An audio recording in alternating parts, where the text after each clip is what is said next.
Look, take this as some really good car buying advice. This is not just about the GranTurismo as a car. It's also about spending $42,000 on a car at 23 years old. The pressure online nowadays to get an awesome car while you're young is stronger than ever. And I want to talk to you guys about the reality of not only buying a Maserati GranTurismo, but also spending that amount of money at 23 years old on a freaking car. All right, let's go ahead and hop in this thing. And don't get me wrong, I'm not here to just talk all negative stuff, because as soon as I hop in here, put the key in the ignition and turn it, things start to make sense again. But man, there is a lot that goes into this equation. Let's get driving.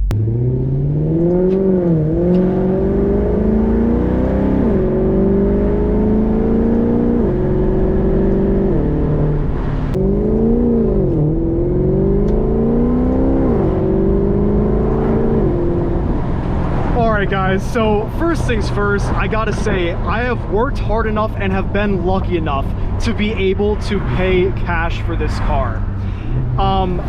That does not mean you can just go ahead and buy whatever you want if you're in a position to be able to pay cash for a car, because you know, there's still ratios to how much money you have versus how much money you're spending on an actual depreciating asset. But at least paying cash for a car will take off a lot of the weight off of your shoulders. It's not the bank's car, it's your car.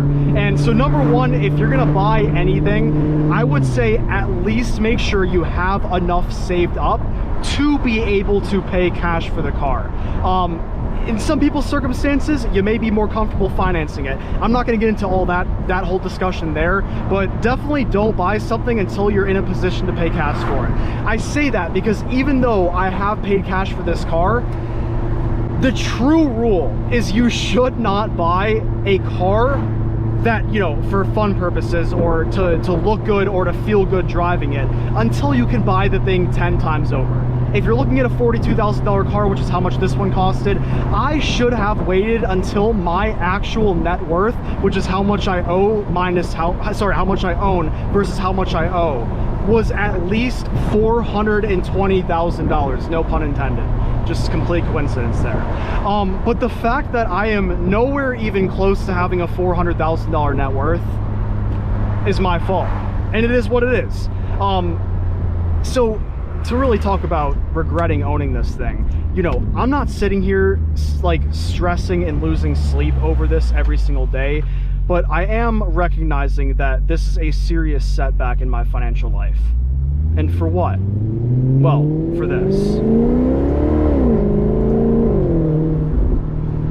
Problem is, cars most of the time sit in your driveway, and when you do decide to go for a drive, you're putting miles on it, you're paying for gas, you're paying for insurance, you're putting more maintenance costs on it that are going to inevitably happen, and it's a lot of money.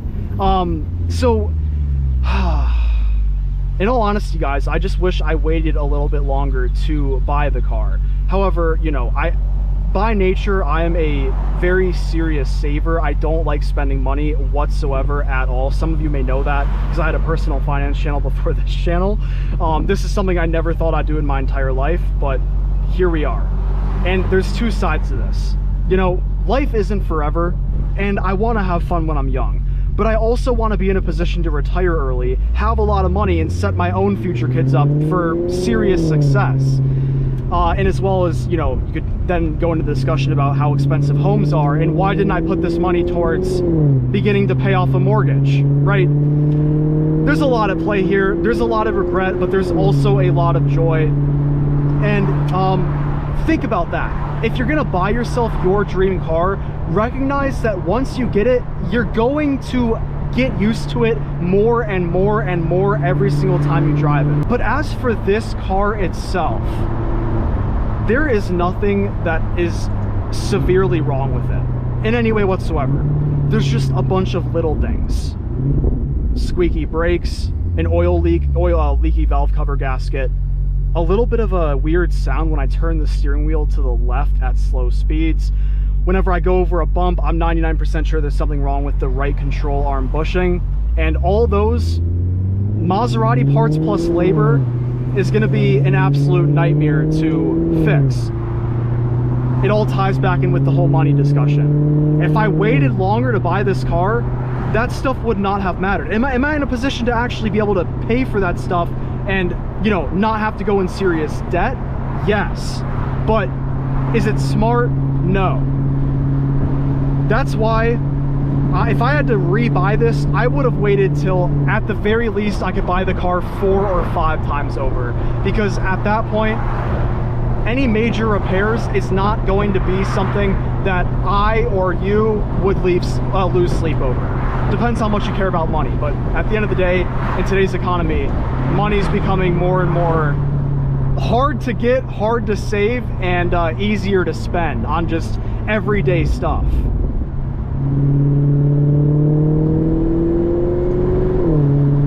And not to mention, guys, not only is this one of the most expensive cars with parts costs, this is one of the most expensive cars to insure as a 23-year-old, which I am.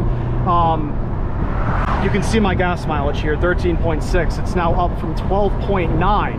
And to fill the tank up is like $75 every single time, which it feels like I'm doing that every roughly week, if not less than that.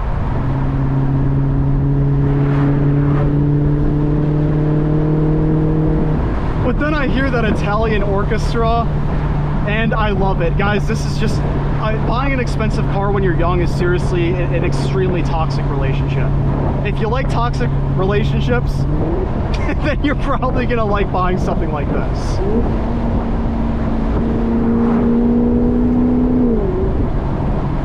Yeah, these guys are having some issues or something, man.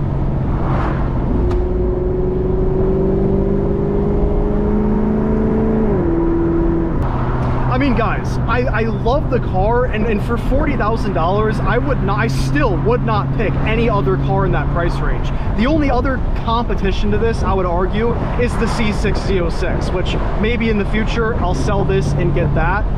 But for right now, I would not rather have any other car.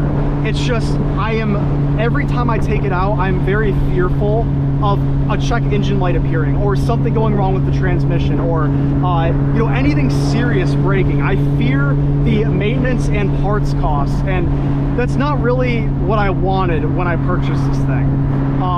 And not to mention, you know, I do have to go to work every day and get that paycheck.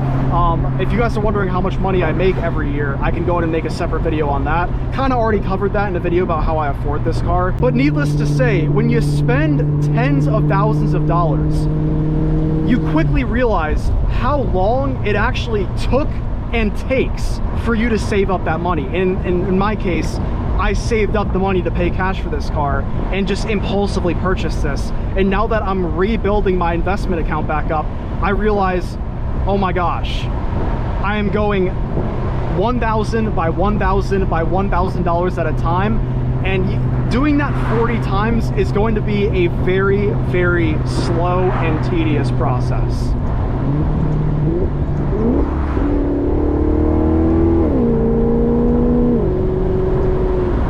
But at the same time, I am very, very happy that I get to be out here and enjoy something that I worked so unbelievably hard for. Again, if you're curious about the income sources, check out the video that I made on how I actually afford this car. But just, I wanted to make this video so that for all of you guys who are looking on social media and seeing all of these young people buying all of these crazy cars, don't feel the need to rush yourself into the purchase, because it's not all that. It is really not all that. Unless you're some trust fund kid, unless you received an absolutely enormous inheritance, unless you're making $250,000 a year, unless you're a famous YouTuber, whatever, all those categories of things, you're gonna be in the reality of the average American with their pay living in this economy, and you don't want to throw a massive car payment on top of that, massive maintenance costs, massive insurance costs, or if you decide to save up and pay cash for the car, you really don't want to have to watch your bank account stack up bit by bit by bit by bit to go back up to where you worked so hard to be. Not to say I want to sell this thing and put myself back in that position, because again, I'm enjoying it, and at the end of the day, if you do buy a car, it still has resale value. It's not the end of the world. So, you know, yeah, it's not like you really lose the money you put into a car, but it's just not gaining, it's losing. So that's something to think about when you do decide to purchase whatever car you're after. Nothing like those downshifts though, I'll tell you that. But anyways, guys, I just want to make this video to give you some food for thought, because it's just too easy to find all these young people buying all these insane cars, and I felt the same way and still do when I see people buying crazier cars, more expensive cars than I have here. But it's important to express gratitude, appreciate what you have, and never feel like what you have is not good enough, because then nothing will ever be good enough for you. And I'll end that off on that note. I appreciate you guys so much for watching, and I will see you guys in the next one. Peace.